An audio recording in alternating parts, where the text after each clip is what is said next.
Gracias, muy buenos días, amigas y amigos. Senador Jorge Osejo Moreno, presidente de la Organización Demócrata de Centro de América. Licenciado Gustavo Madero Muñoz, presidente del Comité Ejecutivo Nacional del Partido Acción Nacional. Estimado senador Eduardo Frei Ruiz-Tagle, expresidente de Chile, muy bienvenido, presidente. Muy distinguidos integrantes, vicepresidentes de ODCA aquí presentes, muy estimados expresidentes de ODCA, Gutenberg, Martínez y otros, bienvenidos todos. Muy apreciables líderes internacionales, muy distinguidos invitados especiales, amigas y amigos.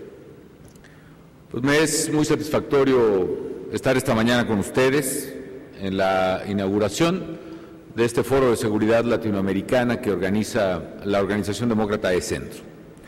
Yo quiero reconocer el esfuerzo que realiza no solo la ODCA, sino también la IDC, el Partido Popular Europeo, la Fundación Konrad Adenauer, y saludo, por supuesto, al señor Frank Priest, representante de la organización de la Fundación Konrad Adenauer, para poder generar un espacio de diálogo, un espacio de análisis sobre los temas, uno de los temas más importantes de la región.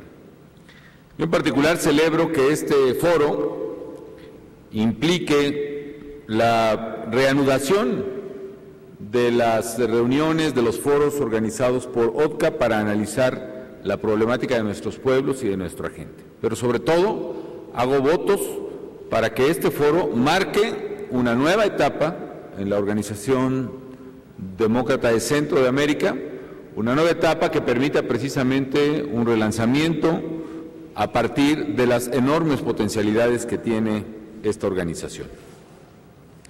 Los partidos humanistas, lo sabemos, han jugado un papel clave en la construcción democrática en nuestra América Latina. El humanismo, en particular el humanismo político, es una doctrina sustentada en la dignidad de la persona, que ha promovido incansablemente leyes, políticas que anteponen los derechos de las personas a cualquier otro interés. El desarrollo humano sustentable que profesamos y que no solo da contenido y titula nuestro Plan Nacional de Desarrollo, sino que es la guía del Gobierno en México, profesa como una parte fundamental, parte del respeto a la persona humana y a su eminente dignidad. La sólida convicción humanista que tenemos de que la libertad es un valor esencial e irrenunciable nos ha llevado también a ampliar los derechos humanos. Hemos realizado en los años recientes las reformas más amplias, la mayor ampliación de derechos humanos que se hayan registrado en México en décadas. El reconocimiento de la vigencia de los derechos humanos establecidos en cualquier tratado internacional suscrito por México como parte de nuestro derecho interno, elevado a rango constitucional, la ampliación del amparo para la protección de cualquier persona y no para quien lo promueve ante los tribunales, implican precisamente parte de esa ampliación. Sin embargo, la dignidad humana, la libertad humana, la justicia humana, no pueden hacerse valer en un marco en el cual la seguridad de las personas se vea amenazada. De hecho, otra gran aportación de los partidos y los gobiernos humanistas a nuestra América Latina ha sido el establecimiento de estados democráticos que no se entienden como tales si no son estados de pleno derecho. Países de leyes, es a final de cuentas una de las marcas fundamentales de los partidos y los gobiernos que profesamos los mismos principios.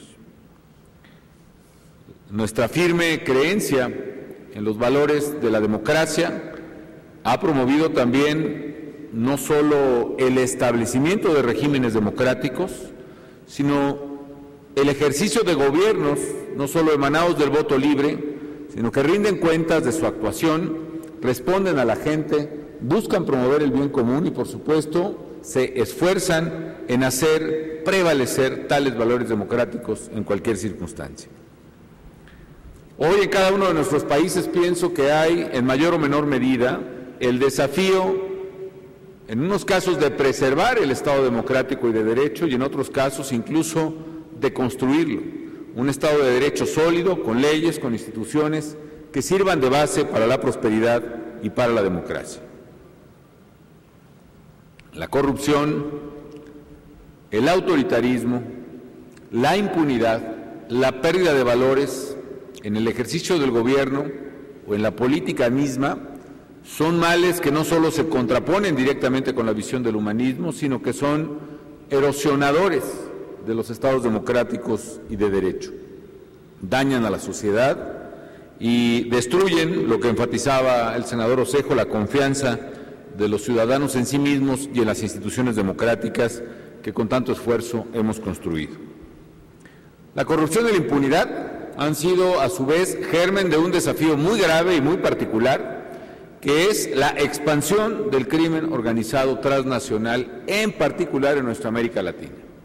Nuestras naciones se enfrentan, en mayor o menor medida, el mismo reto, y que es combatir a la delincuencia que está lastimando severamente a la población y que a través de la violencia o la intimidación está coartando las libertades que hemos alcanzado o amenazando tales libertades. Sabemos hoy que el crimen organizado transnacional no tiene patria, no reconoce fronteras y desde luego adopta cada día políticas y formas cada vez más peligrosas e inéditas. Están extendiendo sus redes y se articula con el AMPA local en diversos territorios. Es fundamental entender este fenómeno y habría que hacerlo desde el plano de intercambio de experiencias entre nuestros países y también desde el plano del análisis teórico-doctrinal que se ha hecho sobre crimen organizado, no solo en nuestra región, sino en el mundo. ¿Qué es el crimen organizado? En esencia, amigas y amigos, es la forma de organización delincuencial en la cual una banda busca, mediante la amenaza o la violencia, apoderarse de las rentas lícitas o ilícitas de una comunidad, de una sociedad, de una ciudad, de un estado. Es decir, un grupo criminal bien articulado, con redes internacionales incluso, que amenaza y violenta. Esa es la esencia de su modus operandi. Y con ello busca apoderarse de las rentas, primero las ilícitas, es decir, las que se extraen por parte de crímenes o de bandas criminales locales, pero a final de cuentas busca apoderarse de las rentas también lícitas, es decir, termina siendo un sustituto del Estado mismo que a través de la extorsión, el cobro de derechos de piso, el secuestro, la amenaza, busca apoderarse de la renta de una sociedad. El crimen organizado, de no enfrentarse a tiempo, de no actuar contra él, termina desplazando al Estado. ¿Cuáles son, en esencia, las características que definen al gobierno de un Estado en los primeros cursos de teoría del Estado en la preparatoria en la universidad? Bueno, se define que el Estado tiene el monopolio de la fuerza, por ejemplo. Se define que el Estado tiene, entre otras cosas, el monopolio de la colección de impuestos y tiene el monopolio del establecimiento de las leyes. El crimen organizado disputa el rol del Estado. ¿Por qué? Porque impone sus propias leyes, impone su propia fuerza, desafiando a la fuerza del Estado, y también establece un sistema paralelo de colección de rentas distinto al del Estado. Es un desafío al Estado mismo. Y de ahí que algunos teóricos estén marcando la evolución del crimen organizado en distintas etapas, tomando quizá de manera indebida pero ilustrativa ciertas metáforas tomadas del mundo de la biología. Dicen, por ejemplo, que el crimen organizado tiene una primera etapa que es simplemente predatoria. Actúa como bandas, como pandillas locales, en una etapa en la que es pues finalmente controlable por la propia policía local. Una segunda etapa que pasa de predatoria a parasitaria, en la cual el crimen organizado penetra en las instituciones públicas, establece contactos, soborna funcionarios, comandantes de policía, alcaldes, y comienza precisamente a interactuar con las instituciones que están originalmente destinadas a proteger a la sociedad. Y finalmente hay una tercera etapa que es plenamente simbiótica, en la cual es tal la penetración que ha tenido el crimen organizado en las instituciones, que crimen organizado e instituciones estatales son una y la misma cosa. Las mismas estructuras de poder, los mismos aparatos de comunicación, los mismos armamentos que se utilizan para secuestrar a una persona son precisamente los que debieran estar utilizándose para defender a esa persona.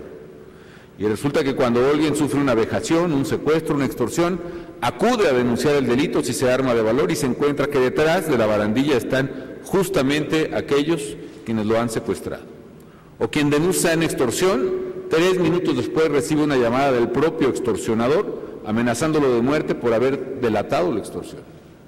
Esta etapa simbiótica del crimen organizado amenaza a nuestras sociedades y por eso hay que actuar a tiempo y por eso hemos actuado apenas a tiempo en México para frenar al crimen organizado en sus etapas iniciales, a pesar de que en algunos pueblos, en algunas zonas del país, haya alcanzado un grado de penetración prácticamente simbiótica con algunas autoridades.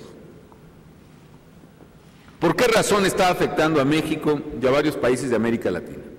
Fundamentalmente, amigas y amigos, afecta, no a todos por igual ciertamente, pero afecta principalmente a los países que estamos entre las zonas de producción más importantes de droga en nuestro continente, fundamentalmente marihuana, cocaína, opiáceos, y el mercado más grande de consumo que son los Estados Unidos. Sin embargo, en la lógica que durante prácticamente todo el siglo XX siguió el crimen organizado, con esto enfatizo dos cosas. Primero, que el crimen organizado no se reduce a las drogas, se reduce a toda actividad extractiva de las rentas de la sociedad, se define como eso, pero sí tiene una vinculación muy fuerte con el comportamiento del mercado de drogas en el mundo. ¿Por qué? Durante el siglo pasado, el negocio del crimen organizado vinculado a drogas era un negocio estrictamente de transporte, era un negocio logístico. Había que colocar droga en los Estados Unidos, para lo cual se trataba de controlar apenas algunas autoridades de la cadena logística de transporte, en los países de paso y sobre todo en el país de arribo, en Estados Unidos. Y el negocio, la clave del negocio era pasar desapercibido. Es decir, la esencia del crimen organizado era no ser visto. Sí, al negocio tradicional de narcotráfico se agrega el nuevo negocio, no lo excluye, se agrega el nuevo negocio de narcomenudeo. ¿Y cuál es la diferencia? La diferencia es fundamental. En el viejo negocio, la logística es orientada al transporte, cómo pasar 10 toneladas de cocaína o 1 tonelada de cocaína a Estados Unidos. En el nuevo negocio, la logística es de distribución. En el viejo negocio se necesita, pues, 2 choferes y una cadena de sobornos en la ruta de la carretera y en la aduana. En el nuevo negocio no se trata de pasar 1 tonelada de cocaína, sino de 1000 dosis de 1 gramo de cocaína, para lo cual se requiere una estructura de por lo menos 200 distribuidores, más toda una red de protección que no es solo una aduana, sino es toda una autoridad que gobierna en el lugar de puntos de venta de esa droga. Por lo cual el negocio pasa de ser un negocio primero de bajo perfil a un negocio de visibilidad. Es un negocio distributivo, es un retailer tradicional, que busca dominar todos los puntos de vista que sea posible, desde las grandes ciudades de altísimo consumo y poder económico como Monterrey, hasta las pequeñas ciudades y los pueblos más insignificantes, en cualquier punto de venta, como lo hace cualquier producto de bebidas gaseosas o de cualquier producto que quiera. Y por esa razón, la diferencia estructural es que la nueva cara del crimen organizado busca el control territorial. Y esa nueva figura de control territorial es lo que ha convertido a América Latina en la zona más violenta del mundo, desgraciadamente desde el río Bravo hasta los Andes. En México tenemos una tasa de mortalidad que se ha venido elevando y que está ahora en 18 homicidios por cada 100,000 habitantes. Sin embargo, el promedio, por ejemplo, en Centroamérica está arriba de 50 homicidios por cada 100,000 habitantes. Colombia, a través de nuestros partidos hermanos, ha reducido notablemente los indicadores de violencia. Sin embargo, el último dato disponible todavía lo ubica en 34 homicidios por cada 100,000. En Brasil está en 23 homicidios por cada 100,000, etcétera, etcétera. ¿Por qué razón? Estamos enfrentando, amigas y amigos, en América Latina a un nuevo enemigo, un enemigo común que busca adueñarse de nuestros territorios y que busca imponer sus propias reglas y, de ser necesario, lo hace a partir de dominar nuestras instituciones. En la búsqueda de ese control territorial aplica la cooptación o la amenaza, la corrupción o la muerte, la ley, lo que se llama la ley de plata o plomo. Y por esa razón van tomando estructuras de gobierno, van dominando estructuras ministeriales, van dominando alcaldes, van dominando gobiernos. Y por eso es tan importante hacerle frente a este cáncer y tenemos que hacerlo de manera organizada. Estoy convencido, amigas y amigos, que ante este problema regional tenemos la obligación de actuar con toda determinación. Para el Estado, no hay que olvidarlo, combatir el crimen no es opcional, es un imperativo categórico. Lo es en el plano ético, que el bien combata el mal, como lo es en el plano legal. La primera obligación constitucional en México y en cualquier otro país, estoy seguro, es precisamente cumplir y hacer cumplir la ley. De manera que debemos dejar atrás ese falso debate en el que todavía se cuestiona no solo la posibilidad, sino la validez o la pertinencia de que el gobierno combata a los criminales. Por supuesto que tiene que combatir a los criminales, y parte del mal que estamos enfrentando es precisamente por no haberlos combatido en la magnitud que se requirió haberlos combatido. Y pienso que estamos apenas a tiempo en América Latina para evitar que esta expansión de nuevas formas de crimen organizado terminen doblando a nuestras sociedades. Un gobierno humanista está obligado a emplear todos los recursos a su alcance para proteger a cada familia de quien quiera que le esté causando un daño o un sufrimiento. Y un gobierno humanista no puede permanecer inmóvil, no puede permanecer pasivo, no puede permanecer callado ante el dolor de los ciudadanos. Un político que es un servidor público movido por convicciones humanistas sabe bien que la libertad y la dignidad de las personas son valores a proteger no negociables, que la dignidad humana debe preservarse y que el Estado encuentra su razón de ser en la preservación de la dignidad humana, y por eso hacemos todo lo que está a nuestro alcance por proteger a la ciudadanía. En el caso de América Latina, habrá que preguntarse en este foro a qué está asociada la amenaza a la libertad que implica precisamente la inseguridad. Creo que son varios factores. Uno, lo he dicho, es el nuevo modus operandi del crimen, que tiene su origen en el cambio logístico del mercado de drogas. Estamos volviéndonos no solo países productores o de tránsito, sino también países consumidores. Por eso se amplía la violencia, lo mismo aquí en Veracruz, como se amplía en Río de Janeiro, por ejemplo, y se amplía en muchas ciudades de América Latina, en mayor o menor medida, insisto, y sobre todo afectando a los estados que estamos entre las zonas productoras y el mercado de Estados Unidos. Ese es un factor. La expansión hacia el narcomenudeo ahora en una América Latina que tiene un ingreso per cápita mayor al que tenía, significativamente mayor al que tenía hace 2 décadas. Otro factor crucial es la debilidad institucional, es decir, la debilidad de las instituciones públicas de procuración de justicia, de administración de justicia y de gobierno mismo. Y esta debilidad está explicada sea por la propia debilidad institucional del Estado, el atraso en el desarrollo, falta de recursos públicos, poca solidez en las finanzas públicas. 2, la falta de compromiso ante las propias instituciones de congobierna, o también la debilidad estructural de la vida democrática que habíamos alcanzado. Es decir, donde imperan estados o gobiernos autoritarios o semiautoritarios, se produce tal relajamiento de las instituciones públicas que eso también provoca el crecimiento de la violencia. Es decir, cuando se pierde la calidad de Estado democrático y de derecho, se provoca un cambio de atmósfera, si se me permite la comparación, que comienza a pudrir la sociedad y comienza a ser el caldo de cultivo propicio para que la criminalidad avance sin que haya nadie que la detenga. Y por eso en muchas sociedades hay también, sin que exista siquiera el fenómeno de manera relevante de narcomenudeo, existe una criminalidad rampante que roba, extorsiona, secuestra y no hay autoridad quien le haga frente. Hay una debilidad institucional crónica que tiene que ser revisada por nuestros estados. Y tercero, una pérdida dramática de valores.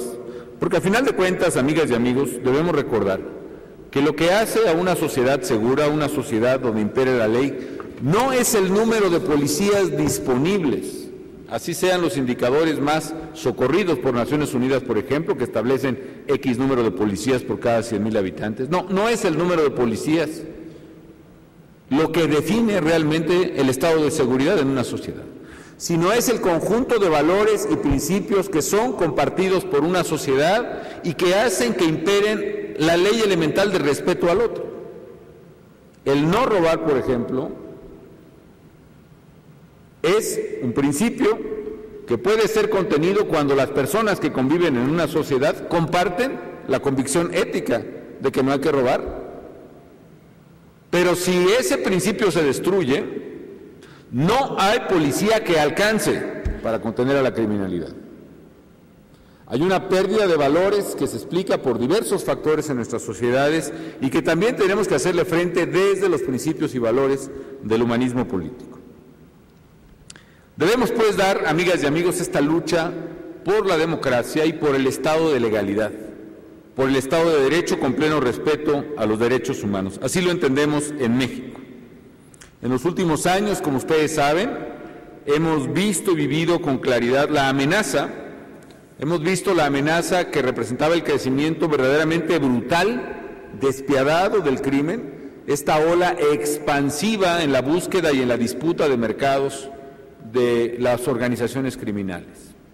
Gran cantidad de los delitos y los homicidios que en México se cometen están precisamente asociados a la disputa que los grupos criminales realizan entre sí por controlar un territorio o por compensar la propia fragilidad que han sufrido en sus estructuras con el dominio de territorios ajenos imputados a otra banda criminal. La gran mayoría de los homicidios así se explican, lo cual eso no hace, independientemente de que la mayoría de las víctimas tengan una probable o presunta vinculación con el crimen, eso no hace menos doloroso el tema. Sabemos que se trata de personas humanas, sabemos que se trata de mexicanas y mexicanos cuya muerte nos duele, nos preocupa y que tenemos que evitar.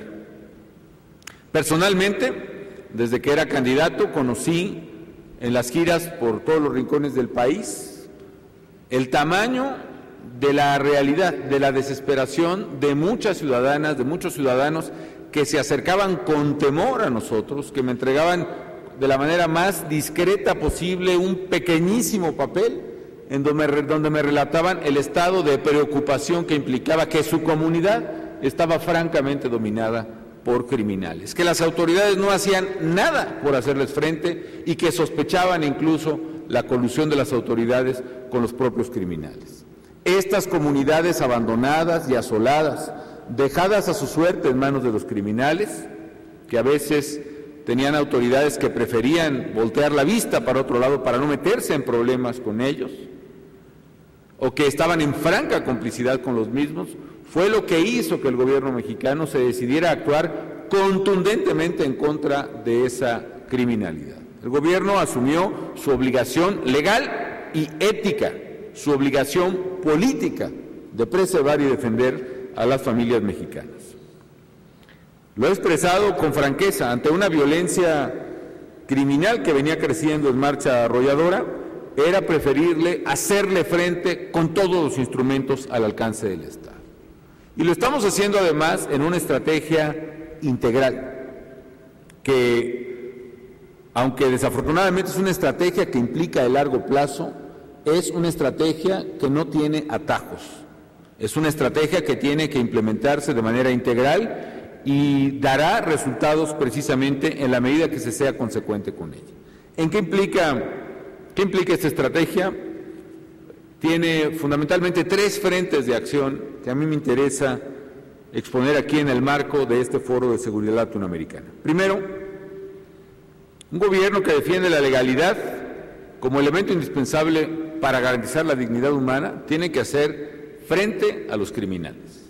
Aunque esto parezca una verdad de perogrullo, es importante rescatarla porque precisamente ante la virulencia de los criminales, una de las primeras tentaciones o uno de los grandes oportunismos de ciertos políticos radica precisamente en cuestionar al Estado por enfrentar a los criminales. Hay que enfrentar a los criminales y hay que enfrentarlos con toda la fuerza de la ley y con toda la fuerza del Estado.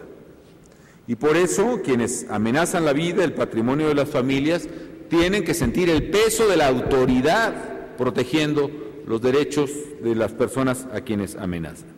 No hemos dudado en actuar dentro del marco constitucional con el apoyo de la Policía Federal, la Procuraduría General de la República y las Fuerzas Armadas en apoyo de las autoridades locales que por sí mismas no pueden enfrentar el flagelo de la inseguridad. Segundo, somos un gobierno que cree en la justicia como base duradera de la seguridad, que cree en el Estado democrático y de derecho, y por tanto el segundo eje de la estrategia es la reconstrucción, ya no solo el fortalecimiento, sino la franca reconstrucción de las instituciones de seguridad pública y de justicia en el país. Y por eso hemos ampliado los procesos de depuración policíaca, el establecimiento por ley de evaluaciones de control de confianza, empezando por los primeros oficiales, los comandantes, y que por ley debe extenderse en el tiempo a todos los elementos de los cuerpos policíacos del país, implica contar con policías confiables. En el plano federal hemos construido a toda prisa una policía federal renovada, con la vanguardia en materia tecnológica de investigación y persecución criminal. Y tercero, y lo más importante, a la par, en la reconstrucción institucional también hemos renovado nuestro marco jurídico para precisamente contar con una normatividad que nos permita modernizar al Estado por una parte y hacerle frente a la criminalidad al mismo tiempo. Y finalmente, 3, y más importante, la clave es reconstruir el tejido social. La clave es abrir oportunidades para los jóvenes a través de la educación, a través de la salud. Hemos construido en poco menos de 5 años casi 100 universidades públicas nuevas, gratuitas. Hemos ampliado campus adicionales para otras 50 en el país. Hemos creado casi 1000 nuevos bachilleratos, también públicos, gratuitos, la mayoría orientados a la tecnología, con lo cual hoy en México se están graduando más de 100,000 ingenieros o técnicos cada año. Hemos avanzado en materia de salud, estamos alcanzando ya este año la cobertura universal de salud. Pasamos de un servicio de seguridad social en salud de 45 millones de mexicanos a 103 millones de mexicanos el día de hoy, y eso ha implicado un esfuerzo de infraestructura enorme de más de 1,000 hospitales y clínicas nuevas y 2,000 ampliadas en este lapso de gobierno. Finalmente, amigas y amigos, diría que esta reconstrucción del tejido social implica algo todavía más importante, que es la reconstrucción de valores. Necesitamos reconstruir el tejido social a partir de las premisas fundamentales de la convivencia: el respeto a sí mismo, el respeto a la vida, el respeto a los demás, el respeto a la ley, el respeto al trabajo como único medio de superación personal y de generación de verdadera riqueza, el principio de justicia, el principio de libertad, el principio precisamente de vigencia democrática. Yo estoy convencido, amigas y amigos, de que ese es el camino: enfrentar a los criminales, reconstruir instituciones y fortalecer el tejido social con un esfuerzo enorme de reconstrucción de valores. Amigas y amigos, termino citando a Konrad Adenauer precisamente. Él señaló que únicamente la ética, como base de toda acción, permite ganarse la confianza del mundo y de los ciudadanos. Esta es la premisa con la que los gobiernos y los partidos humanistas tenemos que actuar, especialmente frente a los retos que enfrenta América Latina y que hoy por hoy, qué duda cabe, entre ellos está de manera arrolladora el avance del crimen organizado transnacional y la debilidad de la seguridad pública de nuestras sociedades. Sé que los partidos humanistas tenemos la alternativa viable, tenemos la política pública responsable y nuestro deber hoy es articularnos de una manera eficaz para poder hacerle frente de mejor manera a estos desafíos. Por eso celebro la realización de este foro, a que le deseo todo el éxito posible y, si me permiten, les voy a pedir que me acompañen a hacer la declaratoria solemne de inauguración de pie. El día de hoy, 6 de octubre de 2011, siendo las 10:52, declaro formalmente inaugurados los trabajos del Foro Internacional de Seguridad Latinoamericana, augurándole el mayor de los éxitos y deseando que sea el inicio de una nueva época en la contribución de la Organización Demócrata de Centro a la solución de los problemas de América Latina. Muchas felicidades.